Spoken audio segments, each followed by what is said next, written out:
This is the production version of the Chevrolet Volt. It was first shown to the public at GM's 100th anniversary celebration in Detroit about 2 weeks ago, and Paris marks its worldwide debut at an auto show.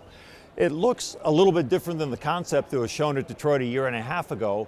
That concept was unreasonably low and sleek. Here we've got a little bit more roof line to give it enough room to be a genuine 4-passenger vehicle, which is what the Volt has to be.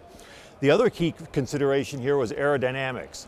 As you recall, the Volt is a plug-in hybrid. It's intended to run on battery power for the first part of its journey, and it has enough battery to go for about 40 miles. In order to get that 40 miles, it has to be as aerodynamically sleek as possible, and they worked very hard to get a low drag coefficient on this car. It's one of the reasons you have that high tail, you've got a low nose. Every line's been worked on. Even the mirrors are ultra streamlined, because the difference in just 1 or 2 counts on aero makes a difference in how many miles this can run on electric power. Now, as you recall, it's got a 16 kilowatt hour battery that goes down the central tunnel and is under the rear seat.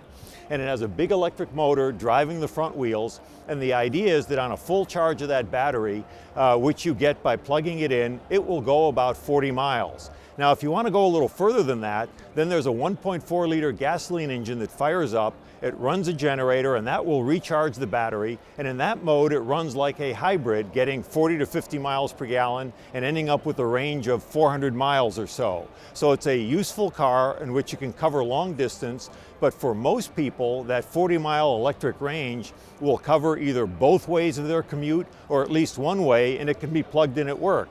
It doesn't take that long to charge it. With a regular 120 volt outlet, it can charge in 6 or 7 hours, which means it'll easily charge overnight or charge during work. Now, at this point, the Volt's still on track to go on sale in late 2010, about 2 years from now. The price hasn't been set, but it's been creeping upwards. There's talk that it might be $35,000 or $40,000, and that's because the battery is very, very expensive, and it's a new technology. They're still trying to nail exactly what type of battery they're going to build, how it's going to be manufactured. Until they know that, they won't know what it's going to cost. GM is really going to need to get some tax credits to get over the hump on this, because even if it runs 40 miles on electricity and only costs $1 a day to drive, if you got to spend 20 grand more than a regular car to get there, it isn't going to work.